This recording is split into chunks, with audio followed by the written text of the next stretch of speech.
ඔයා දන්නවද මේ ලෝකේ ජීවත් වෙන මිනිස්සුන්ගෙන් ගොඩාක් අය ඇත්තටම මැරෙන්නේ වයස අවුරුදු 25ද කියලා. හැබැයි ඒ අයව වලදාන්නේ වයස අවුරුදු 75දී. මම ආයෙත් කියන්නම් අපේ ලෝකේ ගොඩාක් අය තමන්ගේ හීන, තමන්ගේ ඇත්ත පෞරුෂය අවුරුදු 20 ගණන් වලදීම මරා ගන්නවා.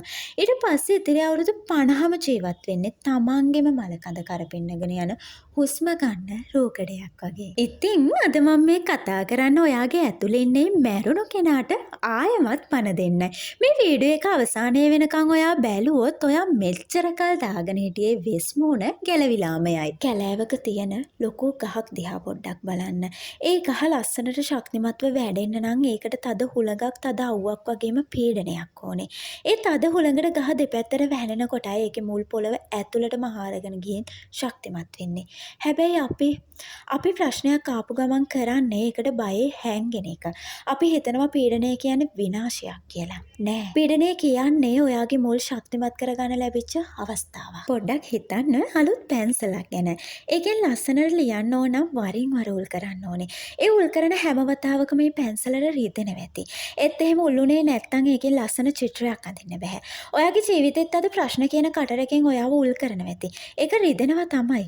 හැබැයි ඒ රිදෙන ඔයාව ලෝකේ වටිනම චිත්‍රය අඳින්න සූදානම් කරන්නයි. අමතක කරන්න එපා පැන්සල ඇතුලේ තියෙන මේ ග්‍රැනයිට් කෝර කොච්චර වටින එකක් වුණත් ඒක ලෝකෙට පේන්න නම් ඒ ලී ආවරණේ කැපිලා යන්න ඕනේ කියලා. ලෝකෙම ප්‍රසිද්ධ වින්සන්ට් ෆෑන් ගෝ කියන චිත්‍ර ශිල්පියා ගැන ඔයාලා ඇහලා ඇති. එයා තමන්ගේ මුළු ජීවිත කාලෙම එකම එක චිත්‍රය විකුණගත්තේ.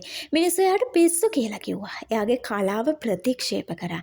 හැබැයි එයා මැරෙනකම තමන්ගේ ඇතුලේ හිටපු ඒ කලාකරුවව මරන්න ඉඩ දුන්නේ නැහැ. එයා කිව්වා මම මගේ හදවත වගේම ආත්මය මගේ චිත්‍රවලට වක් කරනවා කියලා. අද ලෝකේ වටිනම චිත්‍රය තියෙන්නේ එයාගේ නමට. එදා එයා තනුන්ගේ කතාවලට බයේ තමන්ගේ පින්සල අතහැරියා නම් අද ස්ටාරි නයිට් වගේ ලස්සන නිර්මාණ ලෝකෙට ලැබෙන්නේ නැහැ. මනෝවිද්‍යාවේදී අපි කියනවා self actualization කියලා දෙයක්. ඒ කියන්නේ තමන්ට වෙන්න පුළුවන් උපරිම මනුස්සයා වෙන එක. හැබැයි අපි ගොඩක් වෙලාවට කරන්නේ අනිත් අයගේ කතාවලට බය අපේ දක්ෂතා යටපත් කරගන්න එකයි. ග්‍රීක මිත්‍යා කතාවල එනවා සිසිෆස් කියලා චරිතයක්. එයාට දෙවියෝ දඬුවමක් විදිහට දුන්නේ ලොකු ගලක් කන්දක් මුදුනට තල්ලු කරගෙන යන්න. ඒත් කන්ද මුදුනට යනකොට මේ ගල ආයෙමත් පහළට පෙරලෙනවා. ජීවිත කාලෙම සිසිෆස්ට මේ වැඩේ කරන්න සිද්ධ වෙනවා.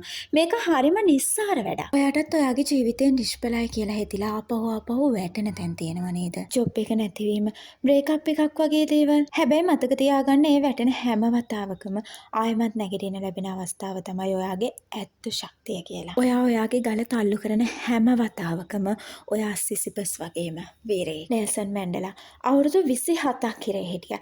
ඒත් එයා ඒක දැක්කේ තමන්ගේ අරමුණු අත්හරින අවස්ථාවක් විදිහට නෙවෙයි, තමන්ව ශක්තිමත් කරගන්න ලැබිච්ච කාලයක් විදිහට. එයාගේ වචන වලින්ම කියනවා නම් මම කවදාවත් පෙරදෙන්නේ නැහැ. මම දිනනවා. එහෙම නැත්නම් ඉගෙන ගන්නවා. අපි හැමෝම ජීවත් වෙන්නේ සම්මතය කියන රාමුව ඇතුලේ. අම්මා තාත්තා කියන විදිහට සමාජයේ බලාපොරොත්තු වෙන විදිහට අසල්වැසියා හිතන විදිහට අපි රඟපානවා. අන්තිමට මේ රඟපෑම අස්සේ ඔයාගේ ඇත්ත මනුස්සයා මැරිලා යනවා. හිතන්න ඔයාගේ අතේ තියෙන අවසන් හුස්ම ටික විතරයි කියලා. ඒ වෙලාවට ඔයාට හිතෙන්නේ අනේ මට අහවල් කෙනා hina වුණා කියන එකද? නැහැ. ඔයාට එදාට දැනෙන ලොකුම වේදනාව වෙන්නේ මට ඕන විදිහට ජීවත් වෙන්න තිබුණා නේද කියන පසුතැවීමයි. ලෝක ප්‍රකට මනෝවිද්‍යාඥයන් පවා කියන්නේ මිනිස්සෙක්ට විඳින්න පුළුවන් දරුණුම වේදනාව තමයි තමන් වෙන්න බැරි වීම කියන එකයි. ඉතින් අද මේ වීඩියෝ එක ඉවරුනහම කණ්ණාඩි ඉස්සරහට ගිහින් ඔයා දිහාම බලන්න. ඒ ඉන්නේ ඔයා ආදරය කරන ඔයා දකින්න කැමතිම කෙනාද? එහෙම නැත්නම් අනිත් අය වෙනුවෙන් මැරිලා යන්න ඉපදුණු රෝකඩයක්ද? වැරදි මිනිස්සුන්ව සතුටු කරන්න ගිහින් ඔයාව නැති කරගන්න එපා. සිංහෙක් වගේ එක දවසක් ජීවත් වෙන එක බැටළුවෙක් වගේ අවුරුදු 100ක් ජීවත් වෙන එකට වඩා 10 වාරයක් වටිනවා. මැරෙන්න කලින් ජීවත් වෙන්න පටන් ගන්න. මම ඔයාගේ මනස සුවපත් කරන්න හැමදාමත්ම ඉන්නවා. මේ කතාව ඔයාගේ හදවතට දැනුණා නම් අදම ඔයාගේ ජීවිතය වෙනුවෙන් තීරණයක් ගන්න.